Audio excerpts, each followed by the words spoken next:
Hello guys! Welcome sa namang panibagong episode ng ating spoiler alert review ng Running Man Philippines.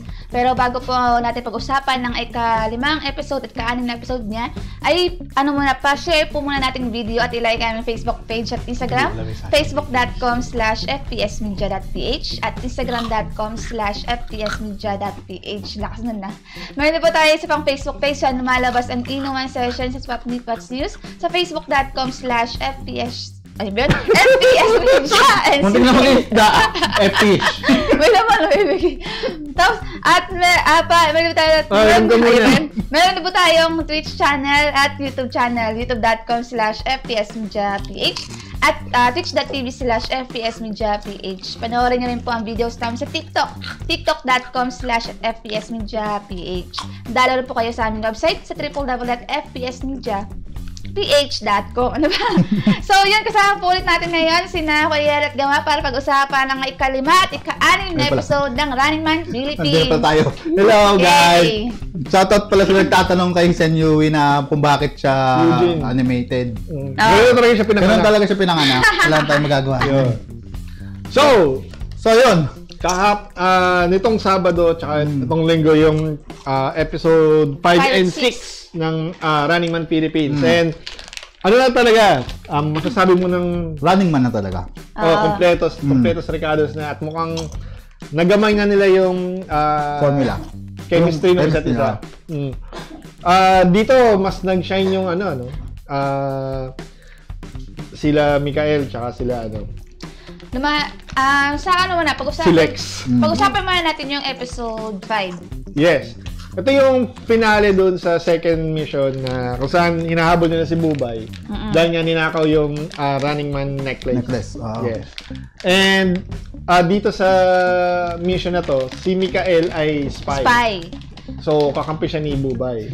Tapos, dito na ngayon, hinahanap ngayon ng members, ng agents, Running Man agents, yung mga clues para matukoy kung sino yung spy sa kanila. Kasi, kailangan muna nila tanggalan ng name tag yung spy bago nila matanggalan ng name tag si Bubay. So, sa mga clues, nabanggit na clues, ang unang clue na nakuha nila ay, yung spy ay pinanganak before year 2000. Before year 2000. Problema, sa kanilang lahat, si Lexi lang yung, nasa, labas dun sa clue na yon. Hindi, wala. Actually, si Lexi, di ba? Wala. Ay, di ba? Si Lexi? Nabanggit, pero, ang kasi lahat sila. Ay pinanganak noong So, before, parang walang points yung pero, usually kasi sa Running Man mga general clue muna Tapos habang naiipon mo yung clue, doon pa lang liliit yung mga possibility kung sino yung mga posible maging spy. Tsaka nadodoble yung clue So, yun, sa natin. Ang pinaghihinalaan ng karamihan ay si Ruru. Dahil ang perception nila, dahil siya yung nanalo, parang siya raw yung may posibilidad na nagbigay, may connect sa kwintas. Meron naman sinasabi si Angel, si Glyza. Walang nakahula na si Mikael. Mikael. Yun yung pinagtataka ko. Siguro dahil sa nasanay silang ganun talaga kumilos si Mikael. Parang hindi na sila, naka-down na yung guard nila against Mikael. And dito, nag-iwahiwalay sila para malap ng clue, di ba? And unang nag-cross path dito si Lexi tsaka si Ruru. Si Ruru kasi ba't tiwala ka sa akin? Pero yung approach niya nakakatakot. Tapos si Lexi may hawak na baril. Ginawa niyang basuka yung baril. Imatalin niya may pagkaano. Kaya medyo na-intimidate si Lexi doon sa sa aura ni Ruru, sa atmosphere ni Ruru. Ayaw niya ayaw niya maniwala na inosente si Ruru. Tapos nakita din si si Buboy tsaka si Mikael. Kung saan sinasakyan na lang ni Mikael na sino yung iniisip mong spy. So nung sinabi ni Buboy na si Ruru, parang may tiwala siya kay Mikael. Sinakyan niya agad. Sinakyan niya agad. Yun. Tapos, yung ano na yun, nakita rin ata nila sa Angel. Ando na ba yun? Hindi pa. Hindi pa. Naghanap pa sila ng clue. Naghanap muna ng clue. Tapos si Kokoy, na pulot niya yung clue na nasa 5 letters o more than? More than 5 letters. More than 5 letters yung pangalan ng spy. So, automatic, ang naging doon ay si Mikael. Si Mikael at si Glyza. So, ito si Hindi pa muna yun. Meron pa isang clue na apat yung matitira. Nabigong nabigo makakuha ng name tag. Nabigo daw makakuha ng name tag. So, apat yung natira doon. Si Kokoy, si Glyza, si Mikael, tsaka si Lexi. Tapos sa pang clue, yun nga, yung nasabi mo na. Hindi, yung sa pang clue, may isa pang clue. Tag nun? Walang anak? Walang anak. Sa dulo yan, yung dulong clue na yun. Na patungkol lang kay Buboy. Yun na lang matitira doon. Si Buboy lang ang may anak doon eh. Yun. So, nagkita ang landas ni Lexi at ni Bubay. Oo. Nalala niyo yung mga nakakaraang episodes, sinasabi ko na may nabuo ng image, character role dito si Si Lexi. Si Lexi. Siya yung mali-mali. Basta yung parang krong-krong na doon sa grupo. Kasi, nung nakakuha siya ng clue, tapos naispatan niya si Bubay sa tapat. So, ang na-expect natin, tatakbo na siya palayo, ganyan. Hindi, nilapitan niya. Nakipag kasi nga, Hi! Hi, Ate Bubay!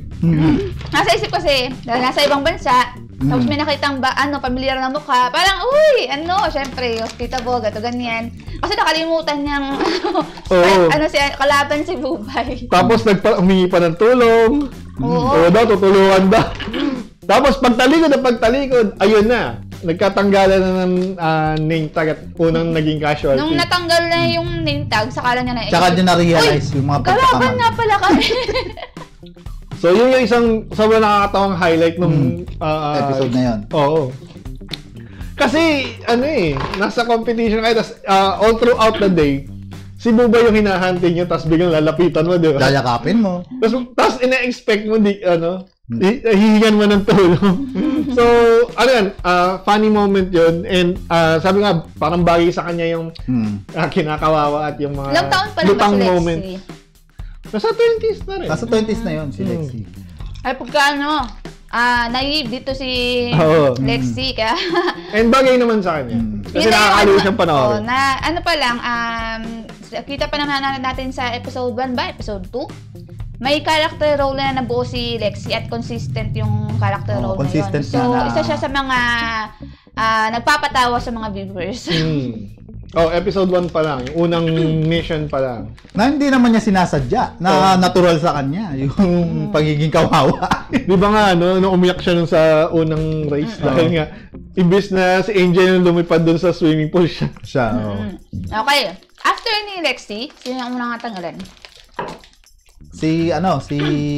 Ang sumunod ay si Si Glyza ba si Angel?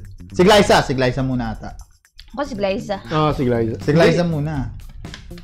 Si Glyza muna. Ba? Tapos pangatlo si Buboy.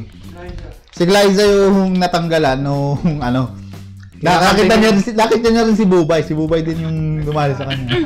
Parang hindi naging malinaw yung Hindi naging malinaw kay Glyza yung rule. Akala niya, hindi pwedeng vice versa, hindi matatanggal ni Bubay. Kasi di nila pwede tanggalin si Bubay ng name tag, di ba? Hanggat pa nila nakikita yung spy. Akala niya, hindi rin sila matatanggalan ng name tag ni Bubay. Kaya naka-down yung guard niya kay Bubay. Ang pinag-uusapan nila yung sampalan nila sa yung sinampal siya ni Glyza sa magpakayan. Di daw nakakalimutan ni Bubay yun. Yun nga, dito nakita natin yung kakayanan ng guest. Kasi magaling si Bubay. Dinistract niya si Glyza. Oy, sino yun? Tapos biglang nagulat lang si Glyza. Tumalikod siya kay Bubay at natanggalan niya agad na. Ang bilis.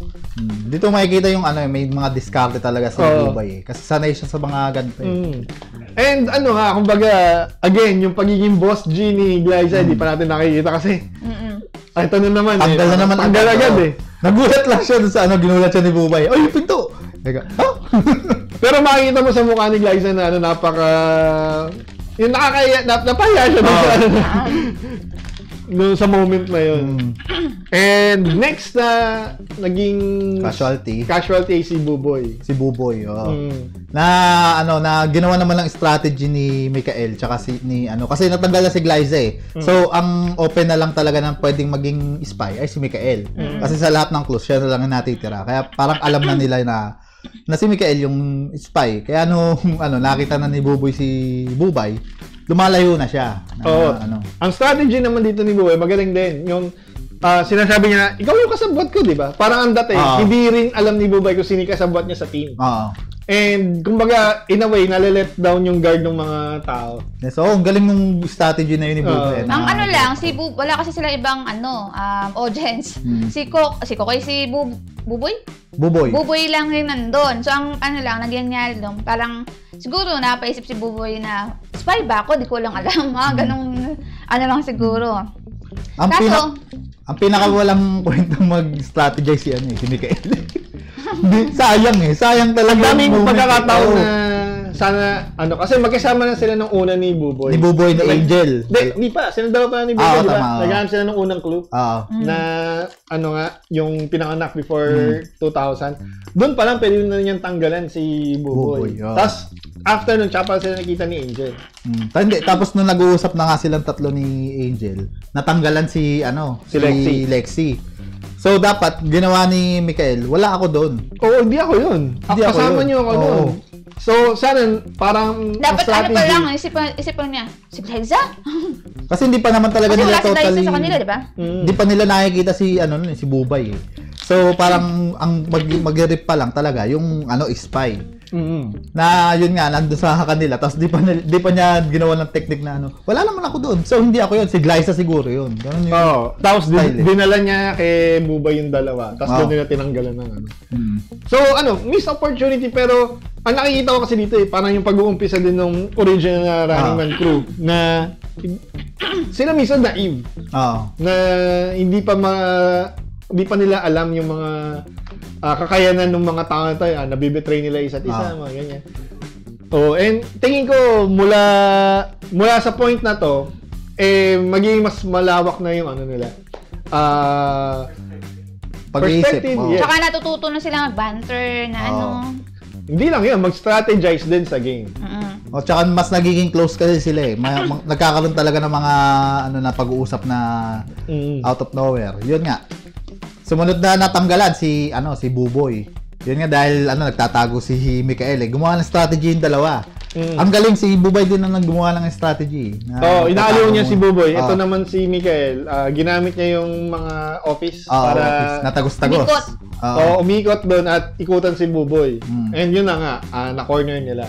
Pero, ang lakas pa rin ni Buboy. Believe pa rin ako doon sa lumalaban pa rin siya, kaya lang na-corner na talaga siya ng dalawa eh. Hindi lang yun, ang ginawa kasi ni Mikael, tinakban niya ng yung buong jacket niya yung kinukuha niya eh. Meron pa pala sila isang main tag sa loob nung So, talagang walang kawala. Kumbaga, wala nang visual si Buboy. Kahit anumang gawin niyang maneuver, kung di niya alam kung saan siya pupunta at na nangyayari, talo din. Pero dumadakma rin si Buboy nung nagulat ako doon. Inaatake niya si Mikael kahit nung nakahablot na sa kanya. Kinukunan niya, parang inuunahan niya si Mikael kaya lang. Pero nung talagang totally natanggal yung jacket niya kasi anong nangyari, na yung kamay niya, na ipit doon sa dalawang jacket. Tapos sinakyan na rin ni Bubay. Kaya dalawang ningtag yung tanggal sa kanya, ang totoo. And rin yun, kumbaga, strategy yun eh. Kasi alam mo, hihiga at ihiga yun. At mas mahirap kang kunin at mas may chance na makuhanan ka. So magandang strategy yun actually. And sayang na nakuha agad yung kay Buboy. Kasi talagang anliksi pa rin ni Buboy eh. Yung takbuhan nila eh. Kaya lang corner na talaga. Sulok na yung napuntahan nila eh. Pero kasi nung nagkita pa lang si Mikael at si Bubay, talagang ang pinag-usapan nila ay si Ruro at si yun ang uunahin. Si Buboy ang uunahin. Okay. So after ni Buboy, ang sunod na tanggalan ay si Angel. Kinorner nila doon sa 13th floor ba? O 12? Tapos, una nakita si Mikael, ni Angel. Pag atras niya, nasa kabilang side na si Bubay. Si Bubay na naghihintay. And, yun nga, walang kawala sa Angel. Tinakbuhan ni Angel ay mga, ng elevator. Wala siyang doon. wala ka rin talagang tatak. Corner dead, parang yung nangyari kay Buboy. Ganun din yung nangyari.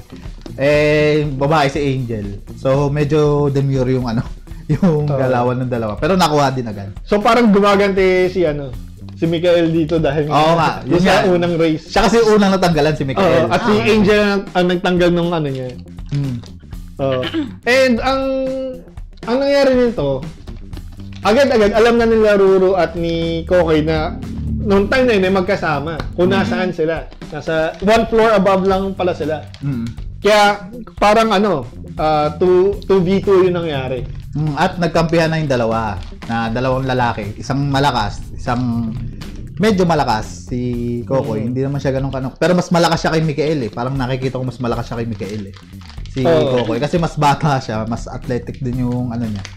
Nung una kasi, ang ginawa, parang si Kokoy at si Ruru, si Mikael at si Ruru yung nag one-on-one. Tapos malayo lang yung part nung same floor, si Kokoy at si Bubay.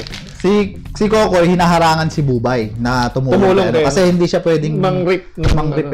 Kaya parang, nakita mo yung strategy.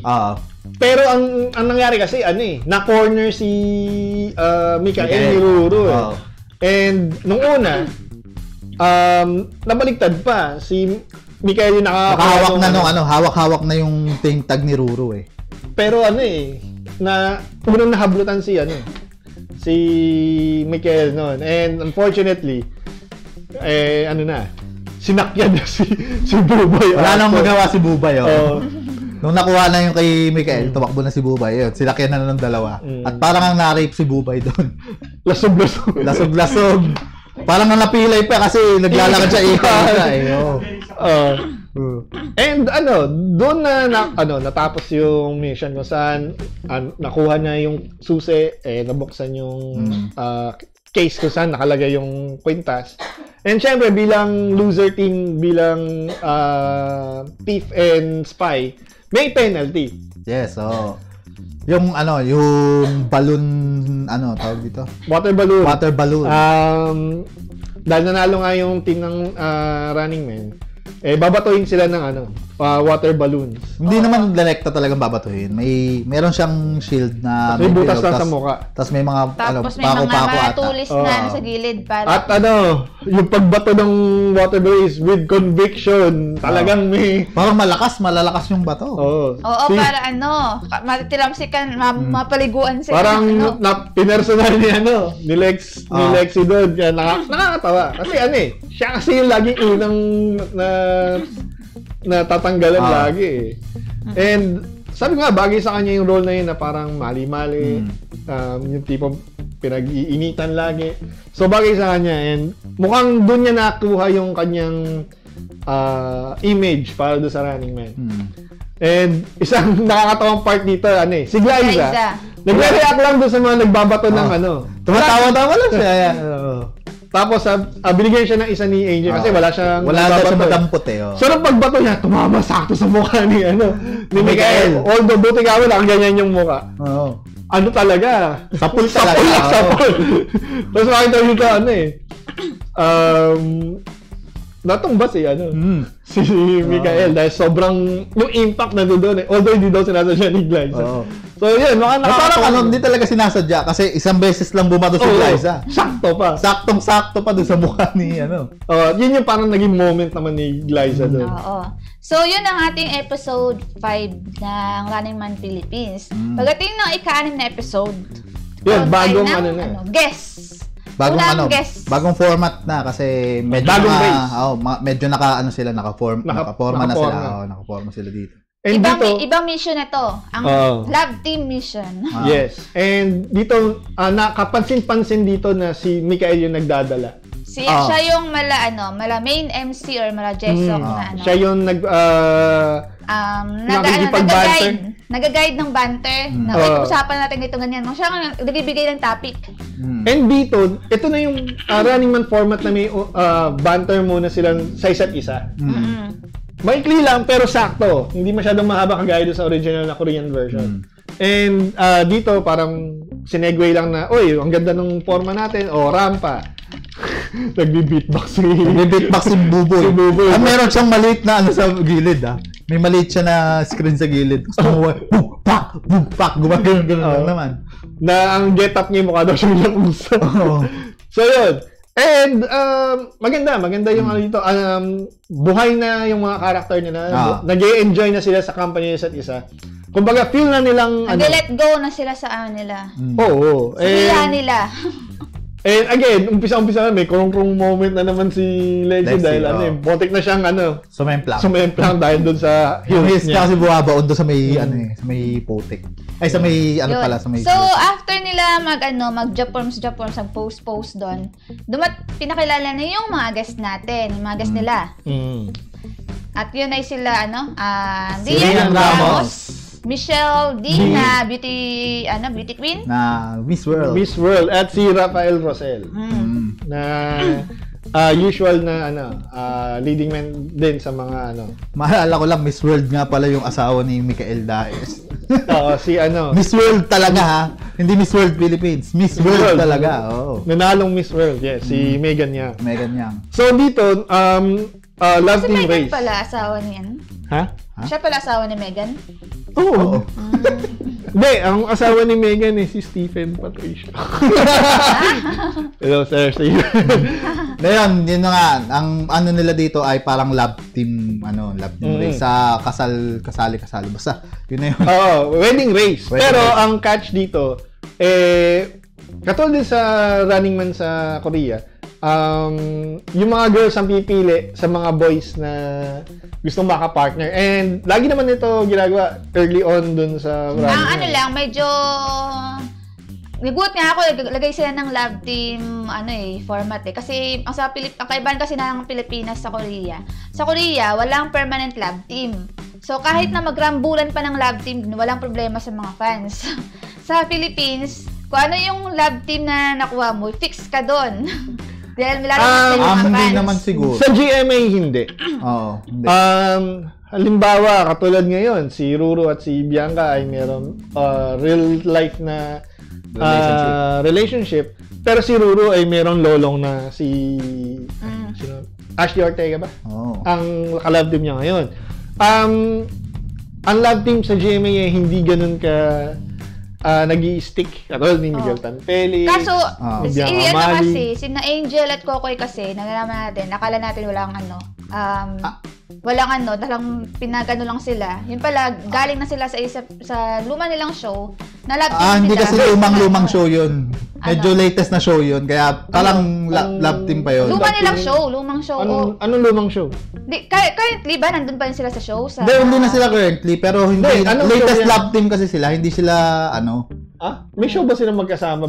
Sa Pipito daw. Nandun, parang may nabasa ako dati sa mga nila. Basta magka-love team talaga sila. Pero kasi nga, dito kasi, sila yung mga girls yung mamimili At kahit si Kokoy mismo, sumasampa pag sila. Doon ako si Kokoy. Kaya akala ko nga hindi nila gagawin yung love team mission pero baka nasabihan na siguro sila okay lang na makipag sa iba. Makigulo sa iba. Kasi malilimitahan ka kapag hindi ka nakigulo doon sa At kung talagang gusto niyo na may love team doon, gawin nila yung ginagawa ng ni Gio, ni Jungkook at ni Gary noon. Na kapag napapartner sa iba, may issue.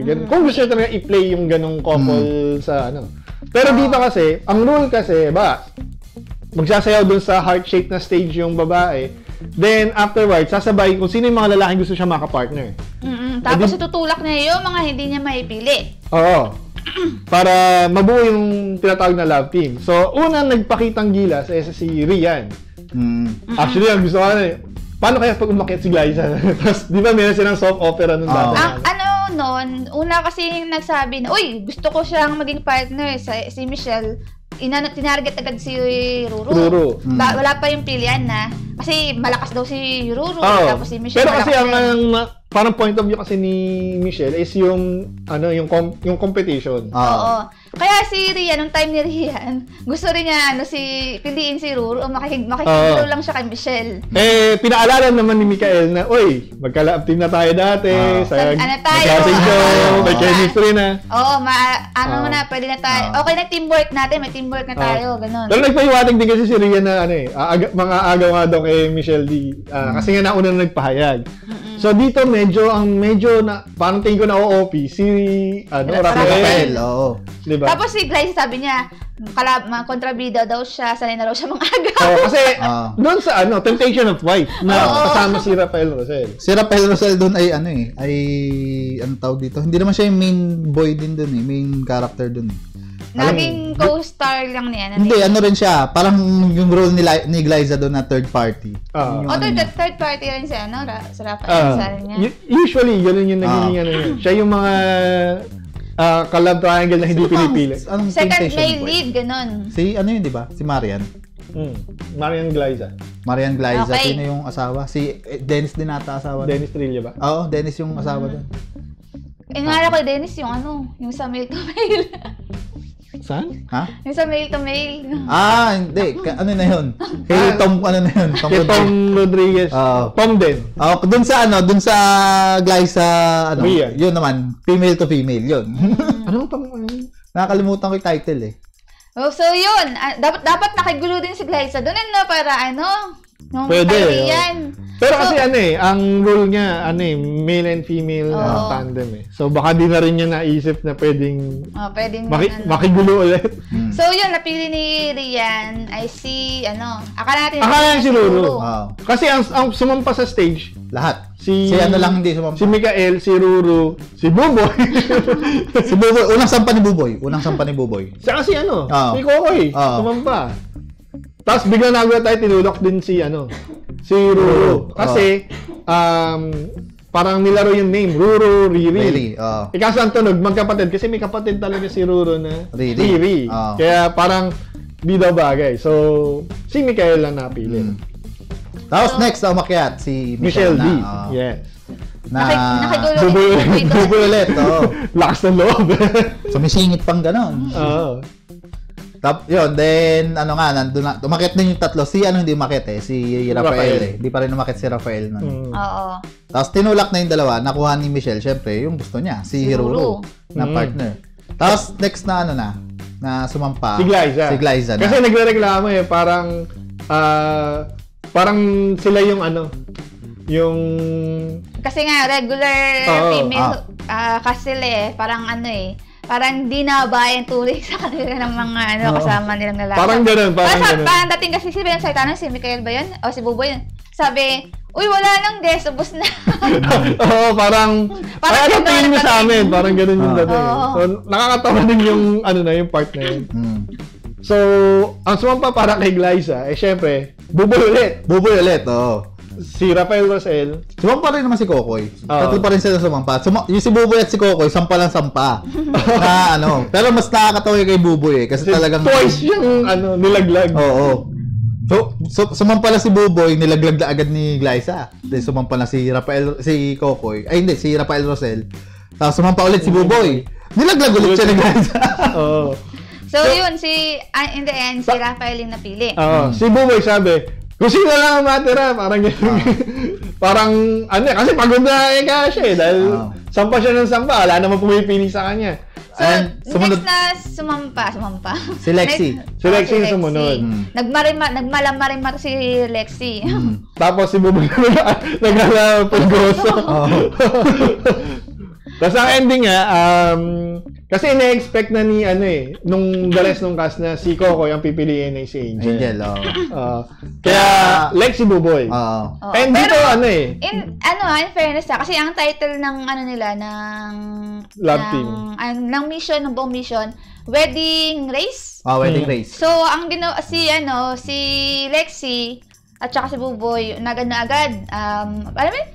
na-adapt agad sa role nila. Tawagan mahal, mga ganyan. Tapos, nagpabuhat si Lexi kay Buboy. And nabuo yung mga love team. So, ang love team ni Mikael at ni Rian, Mian. Mian. Si Glyza and si Rafael, Giraffe. Tawa ako dun. Si Ruro at si Michelle D. Rumi. Ang dumi, di ba?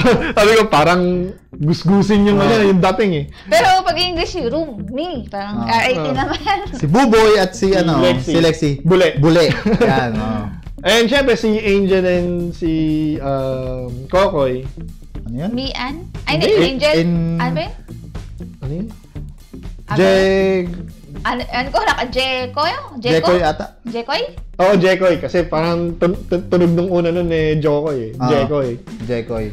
So, yun yung mga love team na maglalaban. At ang unang challenge para sa episode ay yung parang tug of war sa bungee cord. Central sa Teka, ako may picture time. Basta, dyan yan. Yan, sa gilid. Yun, tapos yung niyan, dito sa tug of war, ang inaasahan natin na magsha-shine na si Ruru, mas pinaka sa kanila, mas lolong na medyo sumemplang ng konti. Medyo nawalan siya ng lakas dito. Either, hindi pa, kasi sa malakas yung niya, balikat niya eh. Kasi sa dalawang nakaraang race, nakikita natin yung gaano ka-dominant tong si Ruru Madrid. Pero dito, una natin napansin si Rafael Rosel. Dahil nadala niya lahat nung contestant at una siya nakakakuha ng mga flowers. Nakaisip agad ng strategy. Pero ang talagang underdog dito, si na inaasar pa ni Mikael. Kasi ang late daw nung kanyang reach, mga ganun. Inaasar pa siya ni Mikael Daes. Kasi siyang dalawa ni Lexi, pinakamaliit, Kaya biggest link na puno sa mga lab teams. And yun nga, ang una nakakompleto ng task ay ang Team Bule. Pero bago yun, ang parang makakompleto ng task na una nun, si Mikael at saka si Rian Yung dalawa. Kasi malakas talaga yung forma ni Kaya lang katabi ni Mikael si Buboy si Buboy nang aagaw naman Si Ruro, naubusan na siya ng lakas dahil sobrang di ko inaasahan yun na for the last 2 weeks, lakas niya. Napaka-dominante niya. Pero dito wala siya nakuha, wala siya nabigay. As in kaya. Siguro next na siguro mag-aano yan. Papalakas na ng legs. And sa unang try, si Buboy nga nakakompleto. Tapos dito nakikita natin yung love line na nabubuo kila Bule. Sa Bule, magaling yun. Magaling si Lexi talaga. Uy, mahal para sa pag-ibig natin. Ganun eh. Siya, ba tawag dun sa line na yun? Magbibigay ng pick-up lines or something? May tawag dun Flirty. sa Ha? Ano ba? Bumabanat na ng linya. Basta yun. Nag-aano na si Lexi. Ng mga, para sa pag-ibig natin, pang ganyan. Mahal, mga ganun. Wala siyang nagalit doon siya, wala nang inaano na, baka isipin ng iba na kami, ganito, ganyan. And yun yung maganda na nalagpasan na nila kasi yun yung fear natin dati na dahil sa image, gano'n, di sila makapag full force doon sa characters ko, ano man yung kailangan pwede rin dahil sa wala silang inaalagaang na lab team. Sila, free silang gawin ko anong mga kabasya. Kaya ngayon, ang dating wala nang mali siya. Wala nang mali siya talaga. Lalo na, katulad nung, sabi nga sa'yo, di ba, nung, paano mag-sorry si Mikael dahil doon sa previous episode. Kasi nga, niloko niya si Buboy So, paano niya inaamo-amo? Na-imagine na paano niya suyuin si Megan niya. Yes, kasi napaka, wala sa gender, wala sa Kasi ganoon din siya kay Ruru. Ganoon din siya kay Glyza. Ganoon din siya kay Buboy, kay Angel, kay Lexi. So, hindi mo nakikita na yung actions na maging masyadong touchy si Mikael. Walang mali siya talaga pag siya yung nakikita mo. Parang parang kuya talaga siya dun sa... And dito sa na to, parang dahil, na rin, kahit si Lexi, na rin siya dun sa role niya, alam na niya yung At si Angel, sumasakay din siya sa kung anong mga Pero alam natin kasi dark horse tong si Angel. Parang nawala na yung iniisip natin na na parang inhibitions di na natin nilalagyan ng mali siya yung pagiging touchy o kahit si Ruru. Di ba? Dito parang nawala yung lagi iisip, ano ang iisipin ni Bianca? Ano iisipin ni Megan? Ano iisipin ng asawa ni Glyza? Ano yung iisipin ng mga talagang karelasyon nila sa real life? Kasi wala ni. Alam mong show lang to, nag-enjoy lang sila, and masaya lang. So, yun yung magandang nagawa nitong episode. Iba kasi culture sa Pinas kasi kumpara sa South Korea, sa Korea. Sa atin kasi di pa tayo sanay sa ganong system ng mga love team na walang mali siya. Kaya ngayon, kung kung paano man sila magka-partner sa future, wala na tayong for me, wala na akong problema doon. Ayun. So, okay, continue mo sa ayun, sumunod na babae naman yung mga nagsumubok. And dito nag-shine yung isang guest nila, si Michelle. Oo, grabe.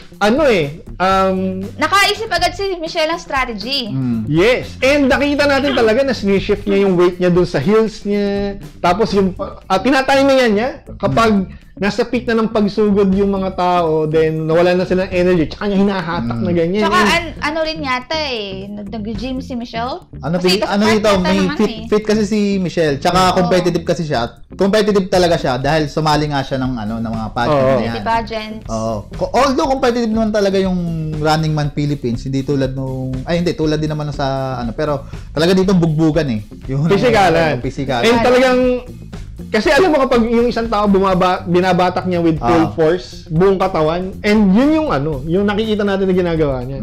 Kaya itong ibang mga kasama niyang babae, nakakaladkad.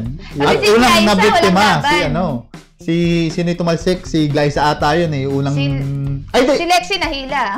Si Lexi parang sa horror story na parang inihila na gano'n. Si Rian ata yung tumalsik na una nahatak niya. Kasi tinimingan yung pagsugod ni Rian, tapos pag-atak ng ganito, balik si Rian. As in talagang natangay. And nakikita mo talagang scientific yung approach niya. And di ba ang dami niyang nakuha. So, si Michelle. Sa round na yon si Michelle yung nag-shine at siya yung nanalo. Yung grupo nila ni Ruru. Sa round 3 hindi na pinakita dun sa pero ang nanalo si Mikael tsaka si Rian. Tapos yung next na naman, sa tatlo na lang sila si Lexi, si Michelle D at si Rian. Yes. Kaso, napagtulungan si Michelle. Dito, hindi na gumana naman nung umpisa yung strategy niya, nahatak niya. Pero gumanto yung dalawa, parang nagtulungan. Ang maganda kasi dito, si Buboy, parang siyang coach. Binibigyan yung direction si Lexi na nagbibilang siya, bibigay siya pumunta sa side ni Rian. Kaya ang puwersang hinihila ni Michelle di biglang dumoble. Dumoble. And dito talagang wala siyang ma-reach kahit isa. May countdown. Nagbibilang si Buboy. Sabi, 1, 2, 1, 2, mga ganun. 1, 2, hatak, 1, 2, parang ganun yung yes. And talagang tataas yung spirit of pagiging competitive. And dito si Rian. Basta pagka aggressive seryoso na to. Naging game face nung una sweet face yung niya yung pinapakita pinakita nga yung umpisa nung kumbaga patwitams lang ganun, pero dito iba and dito ang strategy naman niya kabaliktaran ni Michelle D. Alam niya hindi niya kayang hatakin, so ginapang niya patalikod habang flat sa ground. Paano naman yung ginagamit niya? And dahil nga dalawa sila ni Lexi, nagkatulungan sila. Nahatak nila si Michelle. At hindi talaga umaabot dun sa flowers. Kaya parang dalawang tao lang talaga sila naglalaban. And fortunately, mas nauna si Rian makakompleto ng 10 flowers. Pero kudos din naman kay Lexi kasi nakita natin may lakas din pala siya. Hindi naman siya ganun kahina. Dahil din sa coaching ni Bubu. So yung teamwork, maganda yung team bully parang nakikita ko na medyo magiging maganda yung run nito sa mga susunod na episode yung basta magkasama sila, medyo mahirap pag mag-isa si siguro depende kasi yan dahil dito unlike the mga first episodes sila kasi parang tulungan dahil ito natapos na ako dito, tutulungan kita, di ba yung unang game?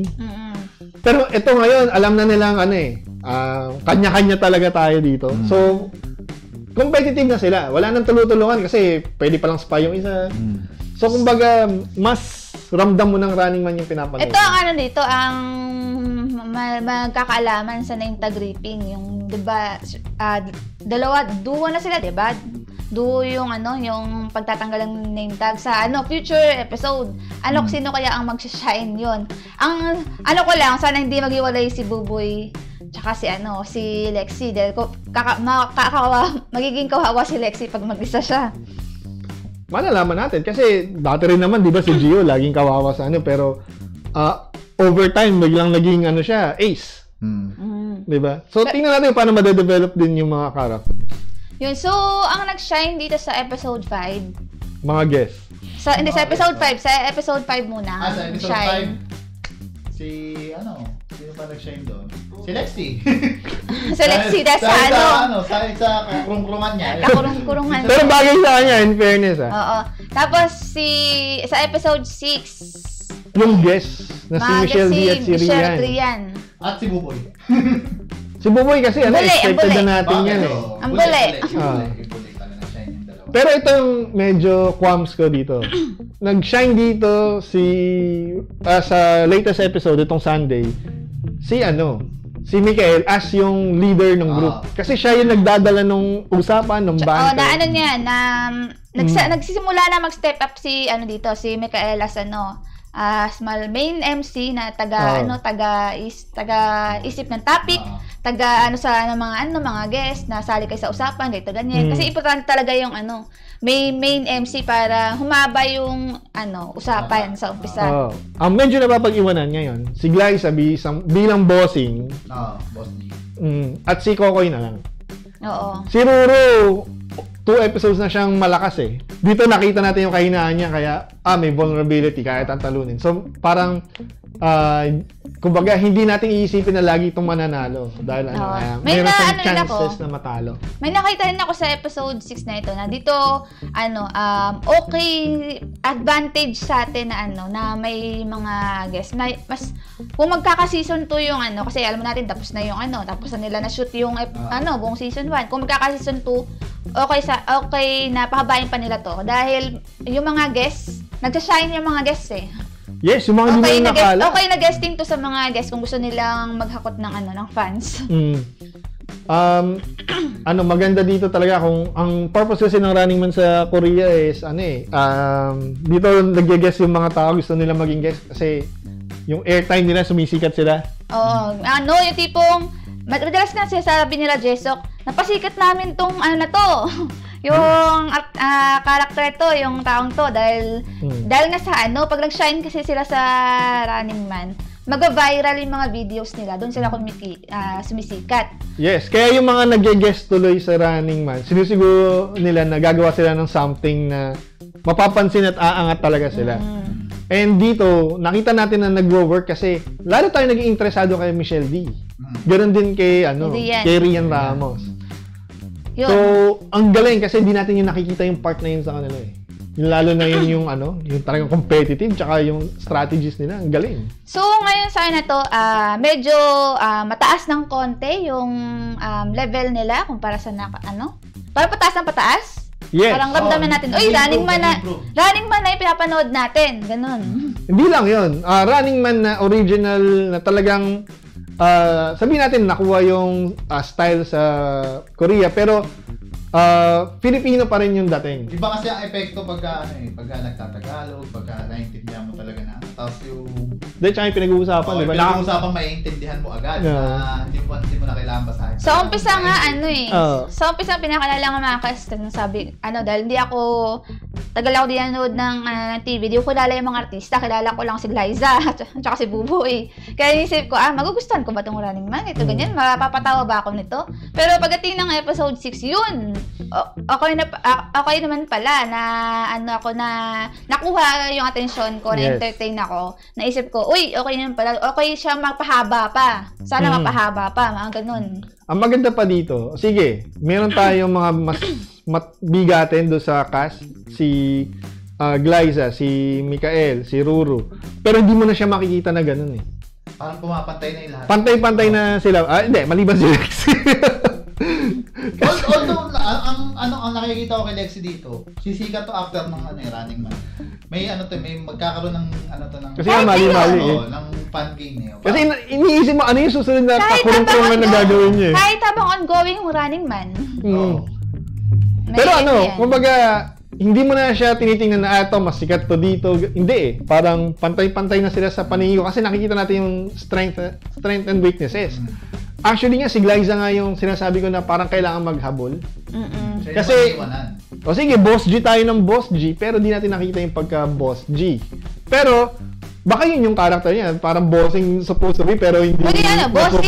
Bossing na laging ang batawag na to? Clumsy na bossing, ganun. Oo, kasi, diba, di niya naintindihan kasi yung gustos tumalikod sa kay Bubay. May pagka-Mong Gio. Oo, parang gano'n, parang butang na bossy na bossy, pagkagalit, lalabas yung Angry Bird na kasi tinamaan niya si Mikael, sapol. Hindi pa sinasadyahin. Pag normal mode, medyo naka-mong. So parang interesting pa rin sila. Pero sabi ko nga sa'yo, di ba nga, unang nag-shine sa atin, si Angel, di natin nakasahan yun.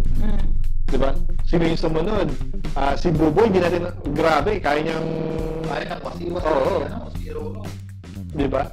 And, later on, kung si Mikael, yung, paano niya dalhin, i-carry yung...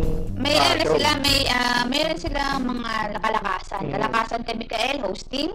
Kalakasan kay Angel, pagiging Angel, competitive.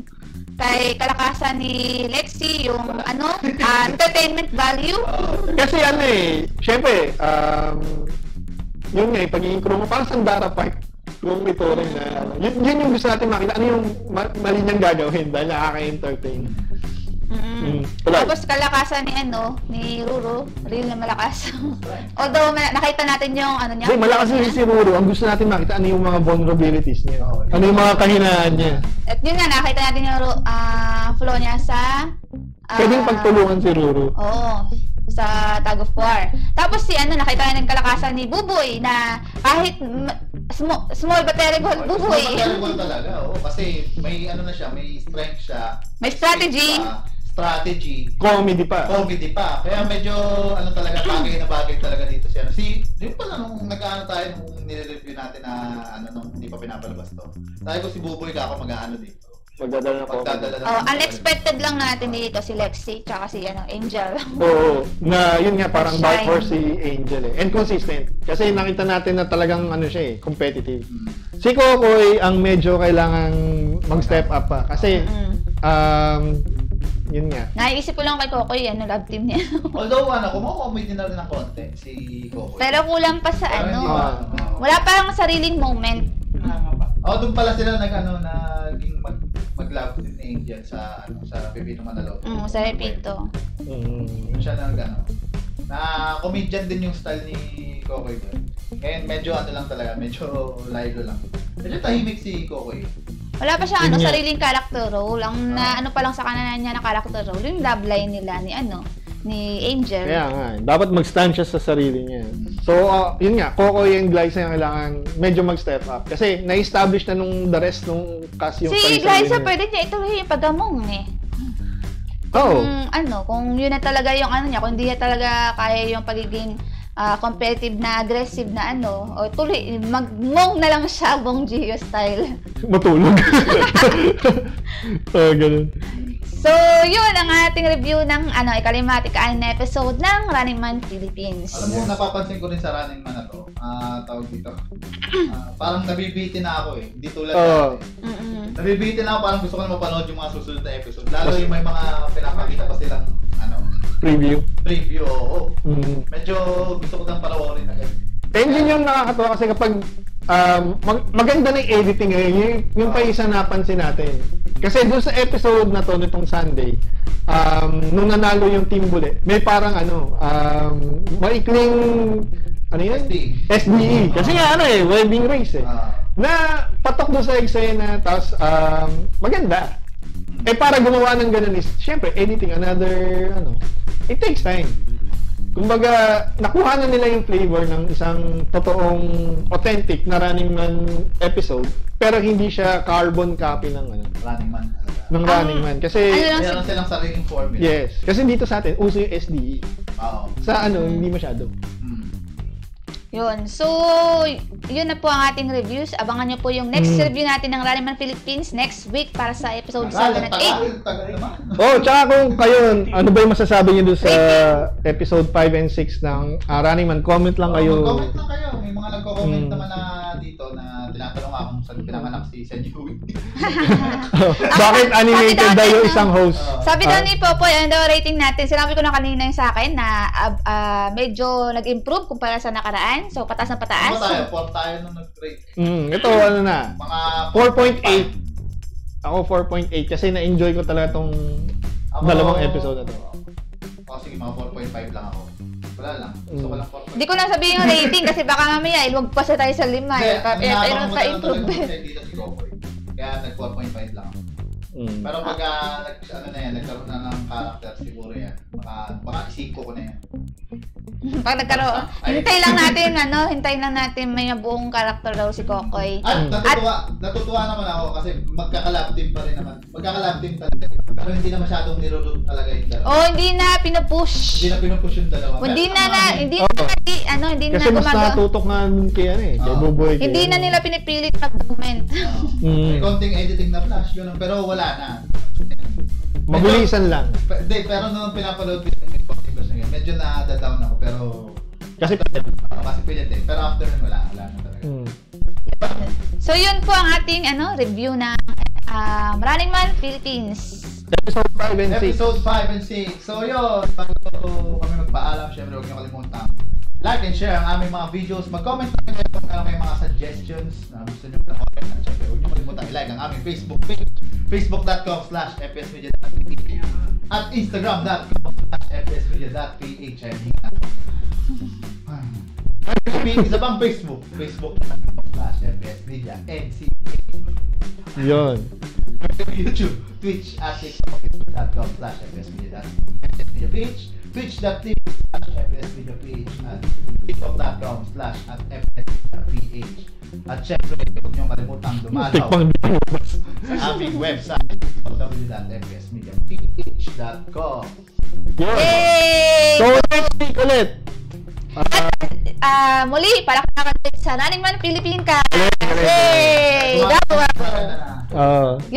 sa muli guys. Kita-kits next week. Maraming salamat po. Bye-bye!